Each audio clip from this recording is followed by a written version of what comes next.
السلام علیکم. اچھا جی، ڈیل کارنیگی پبلک اسپیکنگ کی دنیا میں ایک بہت بڑا اور بہت پرانا نام ہے. وہ اپنا ایک واقعہ ذکر کرتے ہیں. وہ کہتے ہیں کہ میں ایک شادی میں گیا اور جب میں داخل ہوا تو شادی میں کیونکہ میرے کوئی خاص جان پہچان والے تھے نہیں، تو میں گھستے ہی ٹیبل پہ بیٹھ گیا. اس ٹیبل پہ یہ خاتون بھی ذرا ایجڈ قسم کی بیٹھی ہوئی تھیں اور انہوں نے مجھ سے گفتگو شروع کر دی. وہ اپنے بارے میں بتاتی رہیں، اپنی ہابیز بتاتی رہیں، اپنے رشتہ داروں اور بچوں کے متعلق بتاتی رہیں، اور کوئی 20-25 منٹ اسی طرح گزر گئے. 20-25 منٹ کے بعد ان کے اپنے بچے آ گئے، ان کے رشتہ دار آ گئے اور وہ بھی اسی ٹیبل کے اوپر آ کے بیٹھ گئے. دلچسپ بات یہ ہوئی کہ ان خاتون نے اپنے ان رشتہ داروں سے اور بچوں سے ڈیل کارنیگی کی تعریفیں شروع کر دیں. اور ڈیل کارنیگی کہتے ہیں میں حیران ہو گیا کیونکہ ان 20-25 منٹس میں انہوں نے میرا نام تک مجھ سے نہیں پوچھا تھا. وہ صرف اپنے بارے میں بتا رہی تھی اور اپنی گفتگو کر رہی تھی. لیکن اس دن میں نے ایک سبق سیکھا، اور وہ یہ کہ اگر آپ اچھے سننے والے ہیں تو آپ لوگوں کے دل جیتنے کا ہنر جانتے ہیں. اس وقت ایک بہت بڑی سچویشن یہ چل رہی ہے کہ نوجوان بڑی تعداد میں انزائٹی، ڈپریشن اور اسٹریس کا شکار ہوتے چلے جا رہے ہیں، اور لاک ڈاؤن کے نتیجے میں یہ عمل بڑھ رہا ہے. کیوں بڑھ رہا ہے؟ باوجود اس کے کہ ہمیں ایک دوسرے کے ساتھ اور زیادہ سوشل ہو جانا چاہیے تھا. گھر کے اندر ہم ایک دوسرے سے صبح شام دن رات ایک دوسرے کے ساتھ ہیں، لیکن ہم پھر بھی ڈپریشن، انزائٹی اور اسٹریس جیسی مایوسی اور نا امیدی کی کیفیات کے اندر جا رہے ہیں. ایسا کیوں ہے؟ میں نے جتنا غور کیا ہے اور میرا جو تجربہ ہے اس کے مطابق میں نے 2 چیزیں سیکھی. ایک چھوٹا سا فارمولہ ہے اور یہ فارمولہ میں آپ کے ساتھ شیئر کرنا چاہتا ہوں. یہ فارمولہ ہے سنیے اور سنائیے. جی ہاں، یعنی کہ آپ لوگوں کی سنیے اور اپنی سنائیے. پہلے ہم اس فارمولے کے پہلے حصے پر بات کر لیتے ہیں. کس کی سنیے؟ ہمارے ارد گرد سینکڑوں لوگ موجود ہیں، ہمارے رشتہ دار ہیں، ہمارے دوست احباب ہیں، ہمارے اڑوس پڑوس کے لوگ ہیں، اور ہر شخص کے ساتھ کوئی نہ کوئی کہانی لگی ہے. اس کے گھر میں اس کی ذات سے متعلق کوئی کہانی جڑی ہے، اس کی کوئی دکھ درد ہے، کوئی آزمائش ہے، کوئی پریشانی ہے، کوئی تکلیف، کوئی مصیبت ہے، کسی کی چھوٹی اور کسی کی بڑی. ہم انسان کیونکہ سوشل اینیمل ہیں اور ہمیں ایک دوسرے کے ساتھ ملنا جلنا ہوتا ہے، ہمیں ایک دوسرے کے ساتھ تعلق بنانا ہوتا ہے، اور ہم چاہتے ہیں کہ ہم اپنا دکھ درد کسی کو بیان کرتے ہیں. ہم میں سے ہر شخص کو کسی نہ کسی کندھے کی تلاش ہے جس کے اوپر وہ سر رکھ کے رو سکے. اگر آپ یہ کندھا کسی کو پرووائڈ کر دیتے ہیں، اگر آپ اپنا یہ کندھا کسی کو دے دیتے ہیں، اگر آپ کسی کو تھپکی لگا دیتے ہیں، اگر آپ کسی کو گلے لگا لیتے ہیں، کسی کی گفتگو سن لیتے ہیں، تو اس کے 2 فائدے ہوں گے. پہلا فائدہ تو یہ ہوگا کہ بطور انسان ہمیں گیدرنگ کی ضرورت ہوتی ہے، ہمیں لوگوں سے گھلنے ملنے کی ضرورت ہوتی ہے. یہ ضرورت ہماری ختم ہو جائے گی، کیونکہ اگر آپ اچھے سننے والے ہیں تو آپ لوگوں کے دل جیتنے کا ہنر جانتے ہیں، اور جو لوگوں کے دل جیت لیتا ہے وہ لوگوں کے دلوں میں گھر کر لیتا ہے، اور پھر اس کو کسی قسم کی محفل کی، گیدرنگ کی، لوگوں کو اکٹھا کرنے کی ضرورت نہیں رہتی. لوگ اس کے گرد خود بخود اکٹھا ہونا شروع ہو جاتے ہیں.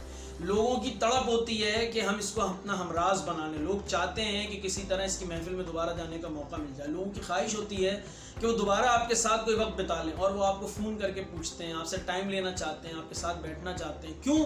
کیونکہ آپ ایک اچھے سننے والے ہوتے ہیں، آپ لوگوں کی سن رہے ہوتے ہیں.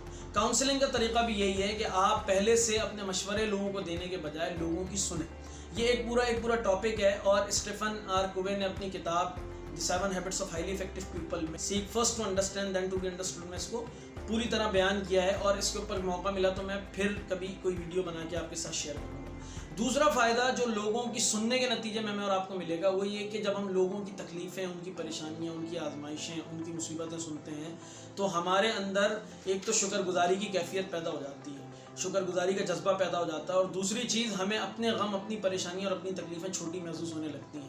اور ایک بات کا ہمیں اور احساس ہوتا ہے کہ بظاہر اس مادی دنیا کے اندر خوشحال نظر آنے والے لوگ بھی اس قدر تکلیفوں اور پریشانیوں کے اندر مبتلا ہیں، اور ہمیں لگتا ہے کہ یار یہ جو بظاہر ہمارے سامنے مادی ضروریات ہیں اور میٹیریلسٹک دنیا ہے اور مادہ پرستانہ سارا نظام ہے جس کے لیے ساری دنیا تگودو کر رہی ہے، لیکن اس کے پیچھے ایک انتہائی افسوسناک اور گہری اور دردناک قسم کی خاموشی ہے. ایک ایسا طوفان ہے جو لوگوں کے دلوں اور دماغوں کے اندر ہے، اور جب اس وقت ہمیں پتہ چلتا ہے جب لوگ ہم سے اپنی کیفیات شیئر کرتے ہیں، بڑے بڑے گھروں میں رہنے والے، بڑی بڑی گاڑیوں میں گھومنے والے، برانڈڈ کپڑے پہننے والے لوگ جب اپنے دکھ درد ہم سے شیئر کرتے ہیں تو ہمیں پتہ چلتا ہے یار ہماری تکلیفیں تو بہت زیادہ چھوٹی ہیں، اور اس کے نتیجے میں ہم کبھی بھی اسٹریس، ڈپریشن اور انزائٹی کا شکار نہیں ہوتے. اب ہماری دوسری ضرورت ہے، اس فارمولے کا دوسرا حصہ، اور وہ اپنی سنائیے. سنائیے کس کو سنائیے؟ دیکھیں، انسان سنانے والوں کو اچھا نہیں سمجھتا.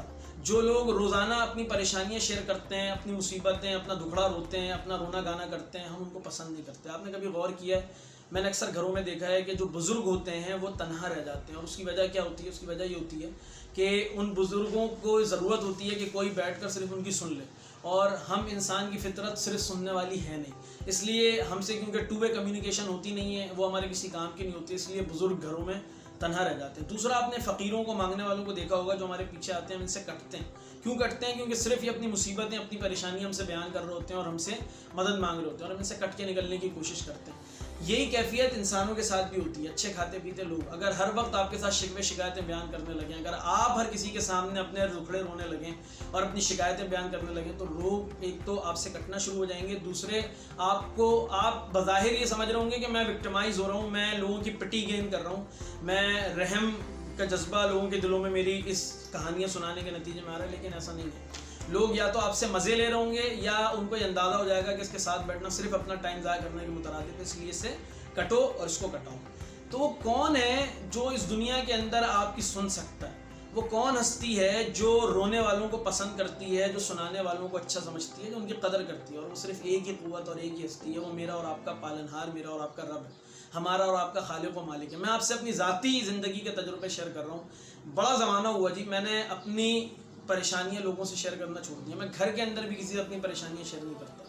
میں جب میرے اوپر کوئی پریشانی آتی ہے، دکھ آتا ہے، تکلیف آتی ہے، کوئی بھی کسی قسم کی، میرا دل چاہتا ہے، میں روؤں، پھوٹ پھوٹ کر رونے کا دل چاہتا ہے۔ آپ یقین کریں، میں مصلی بچھاتا ہوں اور میں سجدے میں گر جاتا ہوں، میں اللہ تعالیٰ سے رو رو کے دعائیں مانگتا ہوں، اس کے بعد میرا دل ہلکا ہو جاتا ہے۔ میں کسی سے اپنی پریشانی شیئر نہیں کرتا، اللہ یہ کہ مجھے کوئی ایسا جینون مسئلہ آ گیا ہے کہ میں سمجھتا ہوں کہ فلانے بندے سے جا کے اگر میں اس کو ڈسکس کروں گا تو وہ اس کو حل کر سکتا ہے، تو میں صرف اسی کے پاس جا کے پورے کانفیڈنس کے ساتھ اپنا وہ مسئلہ شیئر کرتا ہوں اور وہ میرا مسئلہ اللہ کے حکم سے حل کر دیتا ہے۔ تو اگر ہم کسی کو سنانا چاہتے ہیں تو وہ ہمارا رب ہے، ہمارا خالق اور مالک ہے، اس کے آگے سر جھکا کے رونے کی ضرورت ہے، اس کو سنانے کی ضرورت ہے۔ جس کو سننا پسند ہے ہم اس کو سناتے نہیں ہیں، جس کو رونا پسند ہے ہم اس کے آگے روتے نہیں ہیں، جس کو جھکنا پسند ہے ہم اس کے آگے جھکتے نہیں ہیں، اپنی پریشانیاں بیان نہیں کرتے، اپنی مصیبتیں، اپنے دکھ درد بیان نہیں کرتے۔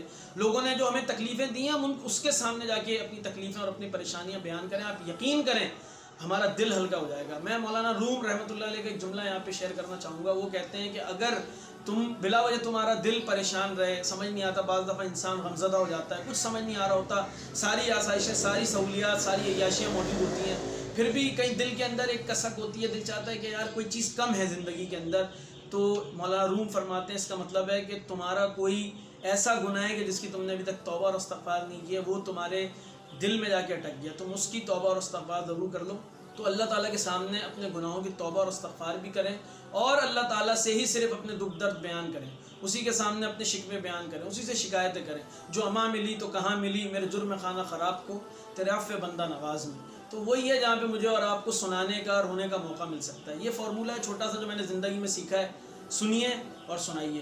مجھے امید ہے ویڈیو آپ کو پسند آئی ہوگی، اور یقیناً آج کے بعد آپ جب بھی ڈپریشن، انزائٹی اور اسٹریس کے اندر جائیں گے تو اس فارمولے کو ضرور یاد کر کے اور اپلائی کریں گے، انشاءاللہ آپ کی بھی مایوسی اور نا امیدی اور وہ بوریت کی کیفیت اور احساس ختم ہو جائے گا۔ ویسے تو میں مختلف چیزوں اور موضوعات کے اوپر ویڈیوز بنا رہا ہوتا ہوں، خاص کر ایجوکیشنل پرپس کے لیے میں اس چینل کو یوز کر رہا ہوتا ہوں، لیکن اگر آپ کسی خاص موضوع کے اوپر کوئی گفتگو سننا چاہتے ہیں یا آپ چاہتے ہیں کہ اس کے اوپر ڈسکس کیا جائے تو کامنٹ باکس میں جا کے ضرور کامنٹ کر دیں، انشاءاللہ ہم آپ کے کامنٹس کو دیکھتے ہوئے ان موضوعات کو بھی اپنی ویڈیوز کا حصہ بنائیں گے۔ اگلی ویڈیو میں آپ سے ملاقات ہوگی، تب تک کے لیے اپنا بہت خیال رکھیے گا۔